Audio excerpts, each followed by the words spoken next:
Baik, teman-teman ya, siswa, kita lanjut kembali materi kita. Tadi sudah membahas mengenai hal yang dapat memberikan kepuasan kerja karyawan. Ya. Kita lanjut tentang faktor-faktor yang mempengaruhi kepuasan kerja. Ya, faktor yang mempengaruhi kepuasan kerja. Yang pertama, ini menurut Hasibuan 2006, ya. Yang pertama adalah balas jasa yang adil dan layak. Jadi faktor yang pertama mempengaruhi puas atau tidak puasnya seorang bekerja dalam suatu perusahaan itu adalah yang pertama adalah jasa atau jasa yang adil dan layak. Artinya bagaimana jasa atau imbalan yang diterima oleh karyawan terhadap perusahaan itu adil dan layak. Yang kedua, penempatan yang tepat sesuai dengan keahlian. Nah, ini juga sangat-sangat penting ya, bagaimana seseorang kinerja karyawan dapat diukur dari keahlian karyawan tersebut dalam menjalankan suatu tugas. Misalnya keahlian ini kan bisa diperoleh dari misalnya pendidikan atau pelatihan yang telah dilakukan. Yang ketiga, berat ringannya pekerjaan. Terkadang juga dalam suatu perusahaan itu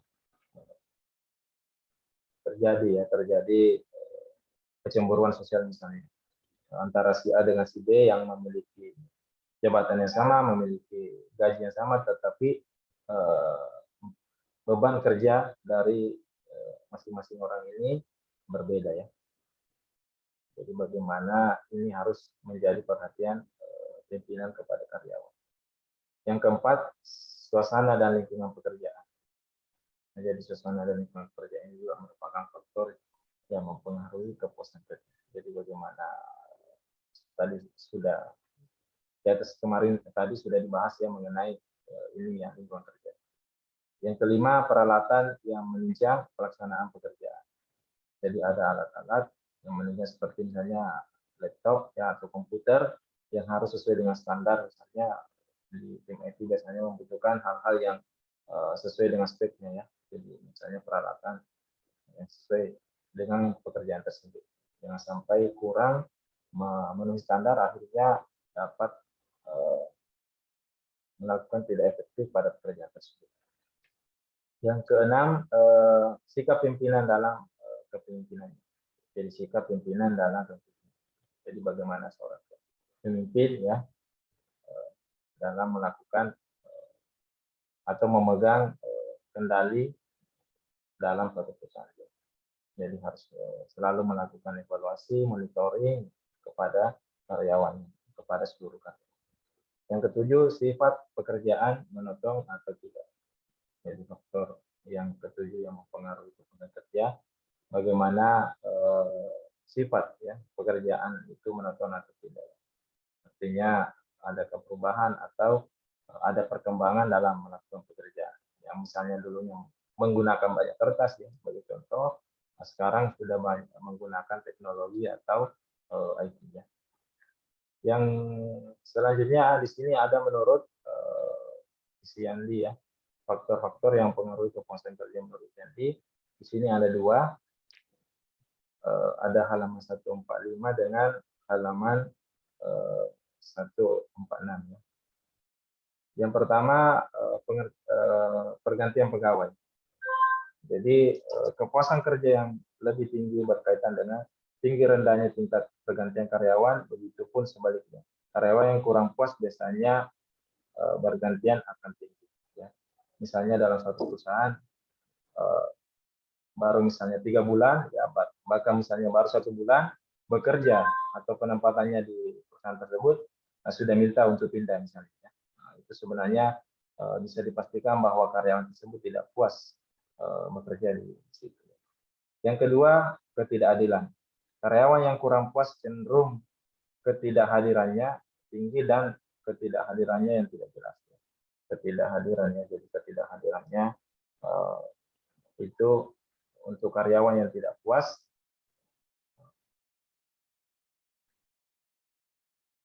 Untuk karyawan tidak puas itu kehadirannya cenderung kurangnya atau tidak tahu, tidak jelas ya mau hadir kemana padahal bilang ke kantor ya dan sebagainya.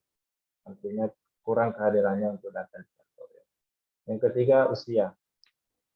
Cenderung karyawan yang lebih tua merasa puas daripada karyawan yang berumur lebih muda. Hal ini disebabkan karena karyawan yang berumur lebih tua akan berpengalaman dalam menyesuaikan diri dengan lingkungan pekerjaan.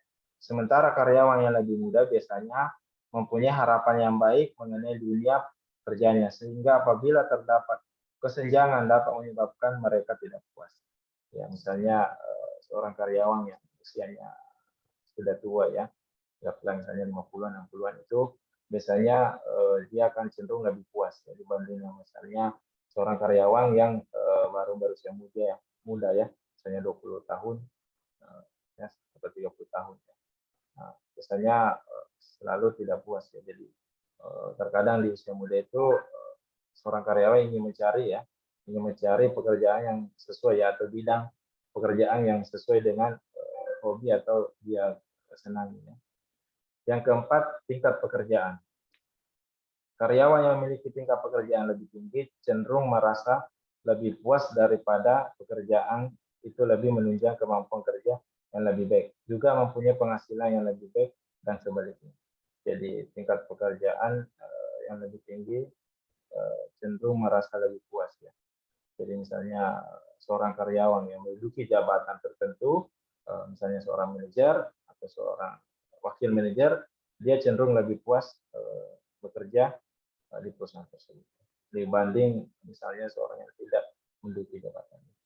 Yang kelima, struktur organisasi. Jadi ukuran organisasi dapat mempengaruhi kepuasan kerja karyawan karena besar kecilnya organisasi berhubungan dengan koordinasi, komunikasi, dan partisipasi karyawan. Jadi besar kecilnya ukuran organisasi tersebut juga mempengaruhi. Organisasi yang besar dan kecil tentunya memiliki tanggung jawab yang berbeda. Selanjutnya yang di sebelah ini ada halaman menurut Sandy halaman 146 ya. Yang pertama ada faktor pegawai, yaitu kemampuan kerja, minat, kesehatan, dan disiplin kerja. Jadi faktor pegawai itu faktor yang pertama itu adalah faktor pegawai. Jadi bagaimana kemampuan, cara kerja, minat, kesehatan, dan disiplin seorang karyawan kepada perusahaan. Yang kedua ada faktor lingkungan, yaitu teman sejawat, kompensasi atau imbalan, dan keadaan fisik keuangan. Jadi misalnya teman sejawat, teman-teman yang kerja di perusahaan tersebut. Atau misalnya dosen ya, teman-teman dosen yang ada di kampus tersebut. Ya, kompensasi atau imbalan, bagaimana imbalan atau kompensasi yang diberikan oleh perusahaan. Keadaan fisik ruangan, ya, misalnya pakai AC dan sebagainya. Yang ketiga, pekerjaan sendiri, yaitu tugas yang diemban kepadanya. Jadi orang juga dapat ya, faktor pekerjaan sendiri juga dapat mempengaruhi kepuasan kerja, yaitu pekerjaan sendiri. Ya. Bagaimana pekerjaan itu sebenarnya memang disukai atau tidak, ya, atau senang atau tidak senang orang bekerja di tempat tersebut. Selanjutnya ada pengaruh dari karyawan yang tidak puas di tempat kerja. Jadi pengaruh dari karyawan yang tidak puas di tempat kerja. Ya, ini menurut Robbins 2007 ya. Ada 3 konsekuensi. Ada berapa konsekuensi ini? Ada konsekuensi ketika seorang tidak puas di tempat kerja tersebut. Ya. Yang pertama adalah exit, ya. Exit atau perilaku yang menunjukkan untuk meninggalkan organisasi, termasuk mencari posisi baru dan mengundurkan diri. Jadi misalnya seorang yang tidak puas dengan pekerjaan tersebut, ya,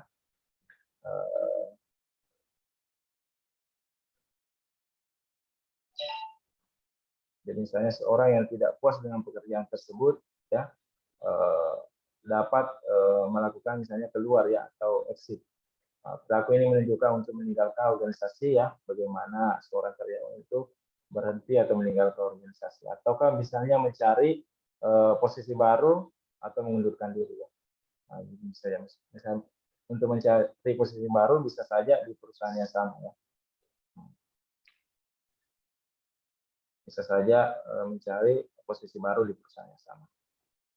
Selanjutnya hal yang dapat dilakukan yang kedua seorang apabila tidak puas itu aspirasi atau voice ya, secara aktif dan konstruktif melakukan memperbaiki kondisi ya, termasuk karyawan perbaikan ya, mendiskusikan masalah dengan atasan dan beberapa bentuk aktivitas syarikat kerja. Misalnya seorang yang tidak puas juga itu dapat melakukan ini ya, aspirasi. Jadi bagaimana seorang karyawan ya menyampaikan aspirasinya kepada pimpinan misalnya atau kepada manajer ya. Bisa melakukan dengan musyawarah dan sebagainya. Atau misalnya melakukan diskusi dengan beberapa. Yang ketiga, hal yang dapat dilakukan karyawan ketika dia tidak puas, yang ketiga adalah bisa saja dia kesetiaan atau loyalitas. Secara pasif terhadap optimistis menunggu perbaikan kondisi ya, termasuk membela organisasi ketika berhadapan dengan ancaman eksternal dan mencapai organisasi dengan manajemen untuk melakukan hal yang benar. Jadi misalnya ada kegaduhan ya, atau misalnya ada ancaman misalnya dari luar ya, ada konflik internal di dalam perusahaan itu, bisa saja dalam satu karya itu dia tetap loyal, setia. Bagaimana dia menunggu sampai membaik kondisinya ya, tetap bersabar untuk tetap di perusahaan tersebut. Yang keempat, pengabaian ya, pengabaian atau secara pasif membiarkan kondisi menjadi lebih baik, termasuk ketidakhadiran ya, atau keterlambatan yang terus-menerus, kurangnya usaha dan meningkatkan angka kesalahan Jadi bisa saja yang dilakukan hal seorang bila tidak puas itu adalah ya, jadi bagaimana dia membiarkan saja kondisi begitu ya. Jadi tidak mau terlibat aktif dalam melakukan perbaikan perusahaan dan lain sebagainya. Termasuk dalamnya bagaimana dia mengurangi ketidakhadiran dalam suatu kantor atau organisasi tersebut. Selanjutnya, pengaruh lingkungan kerja terhadap kepuasan kerja. Nah, di sini ada pengaruh lingkungan kerja terhadap kepuasan kerja. Ya. Ini menurut Spektor dalam 2019-97 ya. Ada faktor-faktor penyebab kepuasan kerja dapat diklarifikasikan dalam dua kategori, yaitu faktor lingkungan pekerjaan dan faktor individu. Jadi faktor lingkungan pekerjaan itu terdiri dari karakteristik pekerjaan. Jadi di karakteristik pekerjaan ini bagaimana individu yang merasa puas, intrinsik ketika melakukan pekerjaan.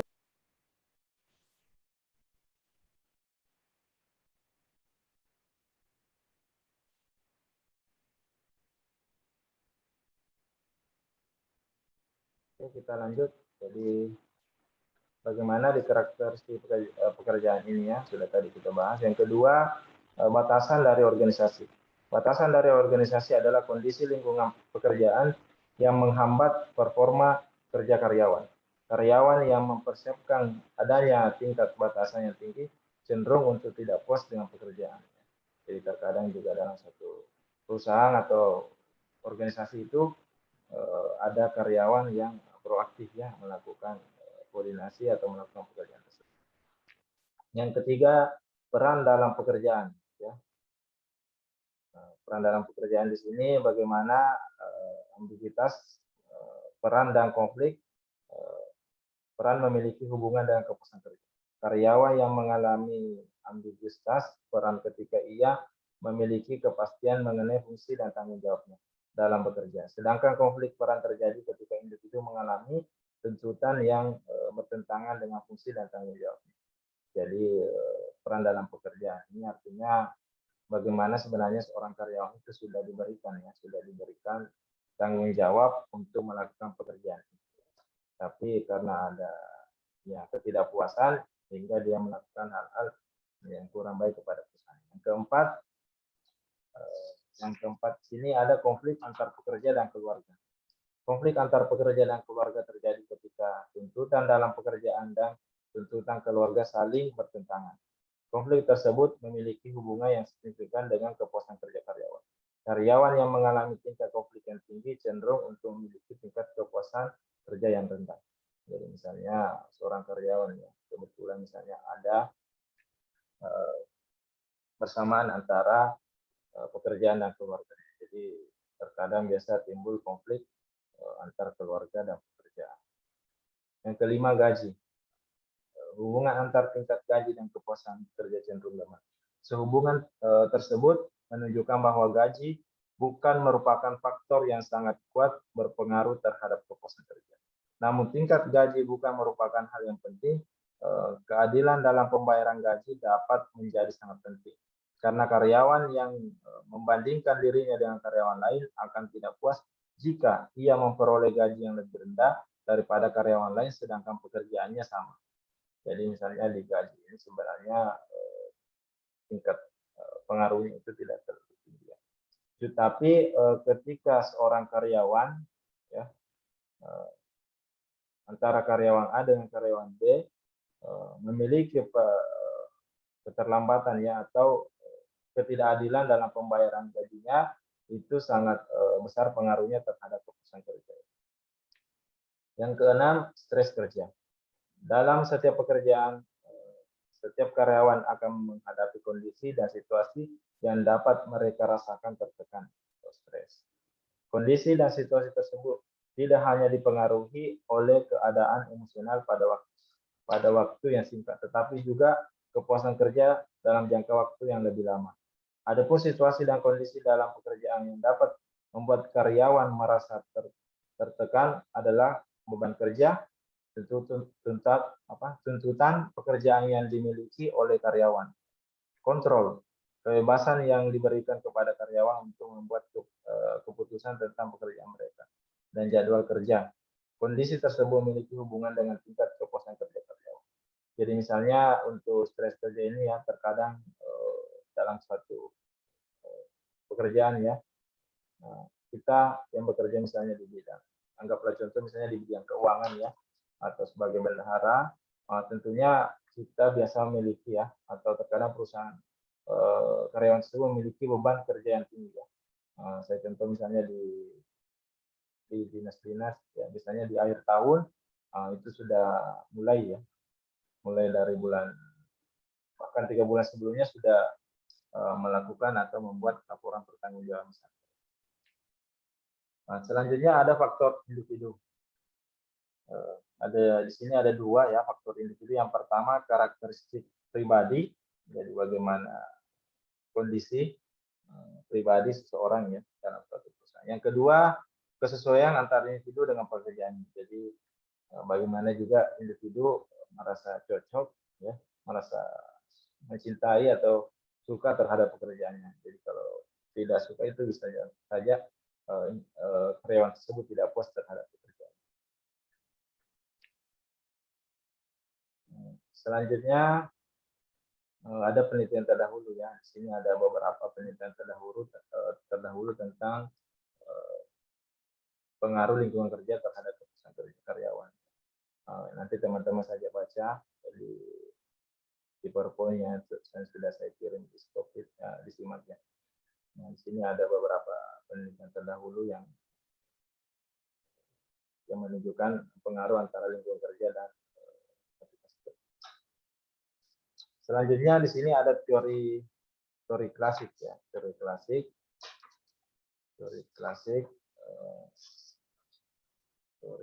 di sini pertama menurut Friedrich Harbex ya. Ini menurut Friedrich Harbex di sini ada dua faktor motivasi ya. Ada dua faktor. Yang pertama ada faktor motivasi dan faktor lingkungan. Yang pertama faktor motivasi di sini termasuk kepuasan terhadap pekerjaannya, keberhasilan yang diraih, kesempatan tumbuh, kemajuan dalam karir, serta pengakuan orang lain. Jadi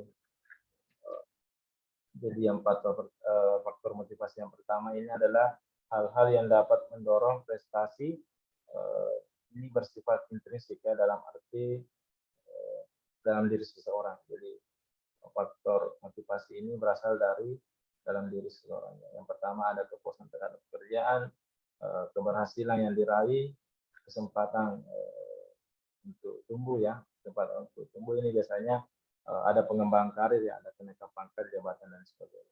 Kemajuan dalam karir, jadi ada perkembangan, misalnya dalam suatu karyawan atau pegawai biasa di dinas ya ada golongan-golongan tertentu ya. Pengakuan orang lain, tidak adanya pengakuan terhadap orang lain. Yang kedua ada faktor lingkungan. Faktor lingkungan yang dapat menyebabkan ketidakpuasan kerja yang bersifat ekstrisik dari biasanya ini dari luar diri seseorang. Yang pertama situasi seseorang dalam organisasi. Jadi bagaimana kondisi atau situasi, misalnya apakah jadi staf atau jadi pimpinan atau jadi manajer. Yang kedua hubungan karyawan dengan atasan. Bagaimana hubungan karyawan dengan atasannya, artinya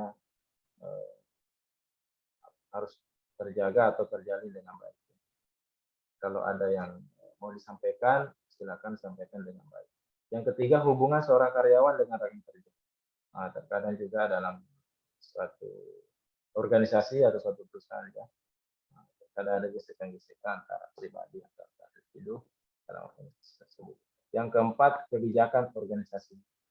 Jadi kebijakan organisasi juga ini biasa pengaruhi faktor yang ketidakpuasan terhadap kinerja karyawan. Yang kelima sistem administrasi organisasi. Jadi bagaimana sistem administrasi organisasi sebenarnya itu harus cepat dan efisien. Yang keenam kondisi kerja. Kondisi kerja bagaimana tempat, ruangan dan lain sebagainya orang yang bekerja di dalam perusahaan. Yang ketujuh sistem imbalan yang berlaku. Jadi misalnya bagaimana sistem penggajian, sistem upah, sistem insentif atau sistem imbalan yang ada di perusahaan tersebut ya. Misalnya ada target yang diperoleh, ada pencapaian ya silakan dibayarkan sesuai dengan target tersebut. Selanjutnya di sini menurut Abraham Maslow ya. Ini teori Abraham Maslow. Yang pertama faktor yang dapat menyebabkan orang tidak puas ya terhadap perusahaan itu yang pertama adalah kebutuhan fisikis dan biologis.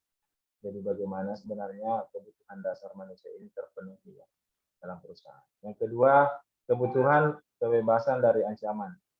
Jadi orang bekerja di perusahaan tersebut merasa aman ya. Tidak ada ancaman yang didapat dari luar misalnya atau dari dalam organisasi. Yang ketiga, kebutuhan sosial. Ya. Adanya kebutuhan atau kebutuhan-kebutuhan yang terpenuhi ya, bagi perusahaan.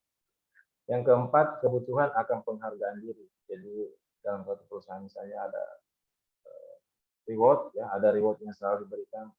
Biasa misalnya akhir tahun atau dalam 1 tahun sekali ada pengumuman atau bahkan biasa kalau 1 bulan ya, kalau misalnya di perusahaan bagian pemasaran atau penjualan itu misalnya karyawan terbaik ya untuk bulan ini ya, itu seorang akan merasa bangga jika selalu diberikan penghargaan yang baik misalnya secara lisan maupun secara finansial. Yang kelima, kebutuhan akan aktualisasi diri. Jadi seseorang itu akan merasa puas jika diperhatikan tentang aktualisasi dirinya dalam diri seseorang. Selanjutnya ini sudah mau habis. Jadi ini konsep opsional variabel sebenarnya ini sempat saya masukkan ada hubungan antar variabel ya. Oke, mungkin itu saja untuk pertemuan materi hari ini ya. Jika